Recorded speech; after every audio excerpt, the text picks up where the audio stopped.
Jourtjejerna säger att lägret har hotats. Ja, när jag kom upp till Umeå så var det kaos när jag kom upp. De hade blivit hotade av några som inte visste vilka det var.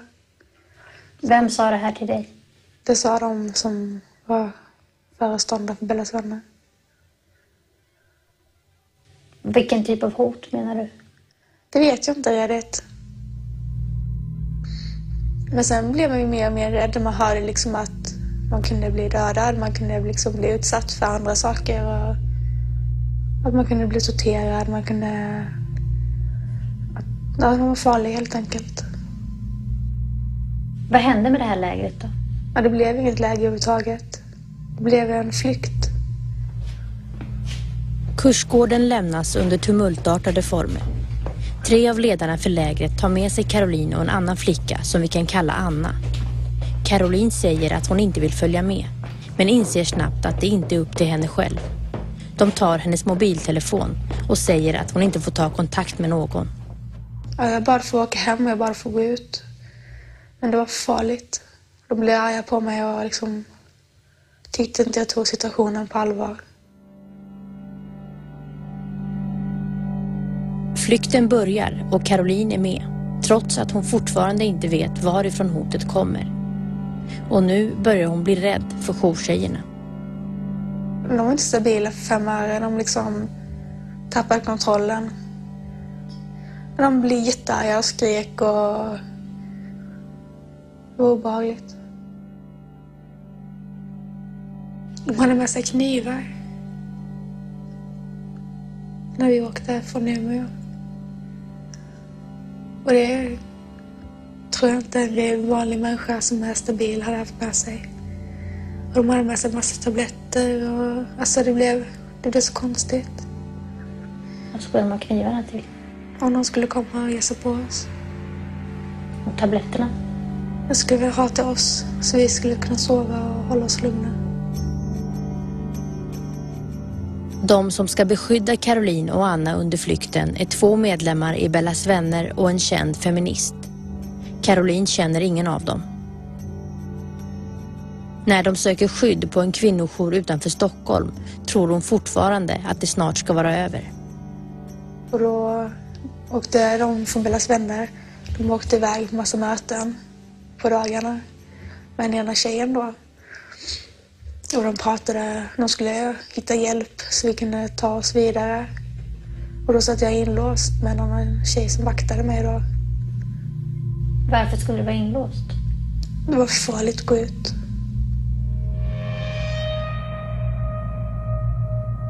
Man var jätterädd. Man visste liksom inte vad som kunde hända eller någonting. Så man lyssnade på dem och gjorde som de sa. Man ville liksom inte vara i vägen eller störa eller så. Caroline vet inte hur många dagar de gömmer sig på kvinnojouren utanför Stockholm.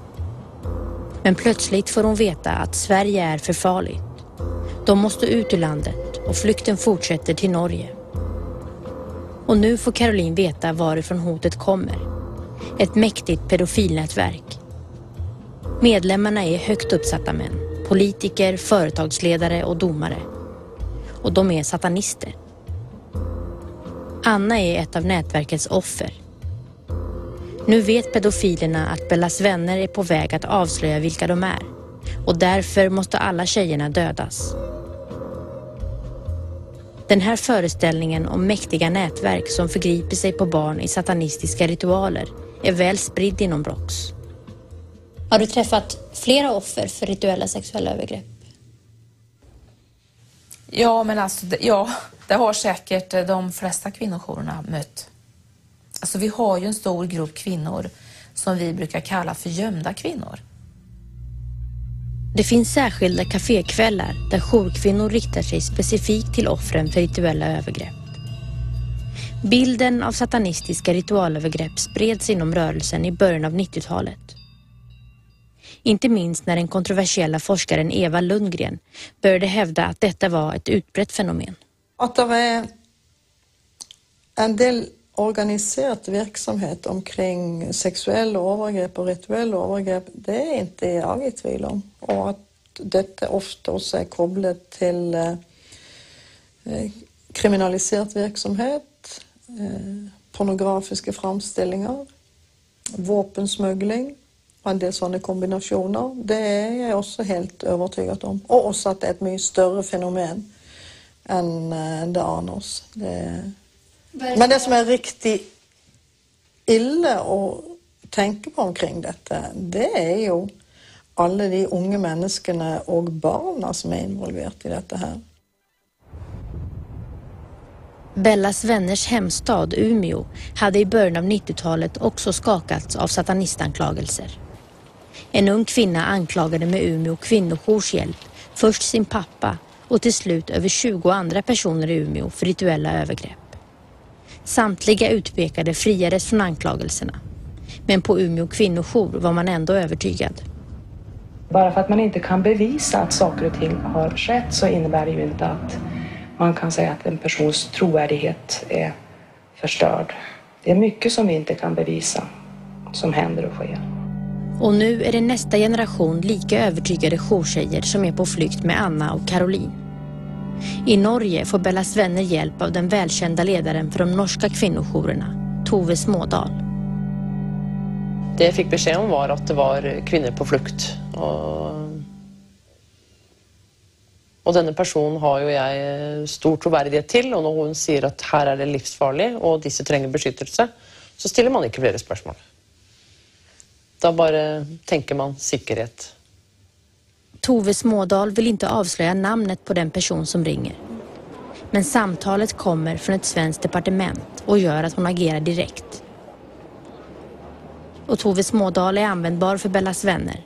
Välkänd och med hög trovärdighet i Norge kan hon utan större problem få igång hela den kedja av insatser som jourtjejerna ska komma att kräva.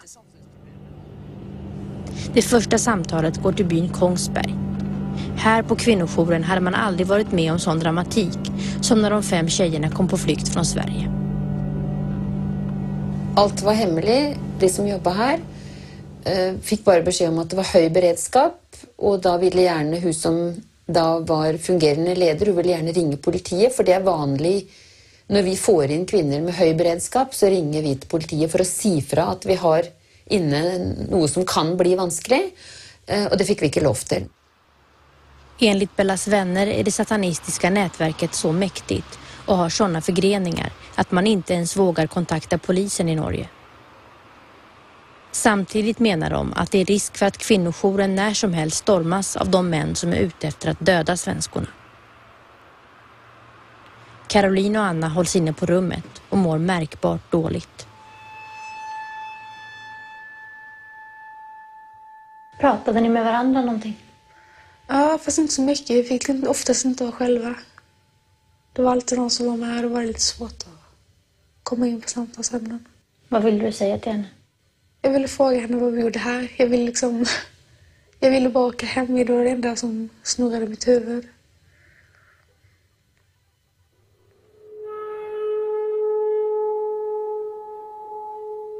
De virkade slitna och hade psykiska problem, och hur skulle vi kunna hjälpa dem? Och det kunde vi alltså inte, för de ville inte att vi skulle snacka med dem en gång. De var för sig själv. Situationen blir snart ohållbar och redan dagen efter är de på väg till en ny kvinnojour. Och nu får Tove Smådal för första gången veta varifrån hotet kommer. Men nu har historien utvecklats. Det satanistiska pedofilnätverket har förutom rituella övergrepp också offrat spädbarn.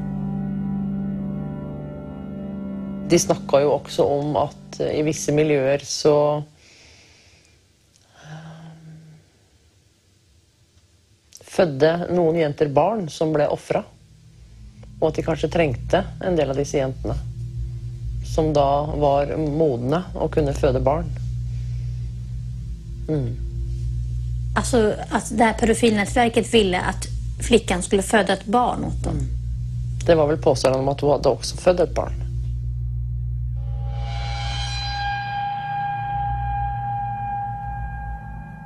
Anna ska alltså ha fött ett barn som satanisterna offrat.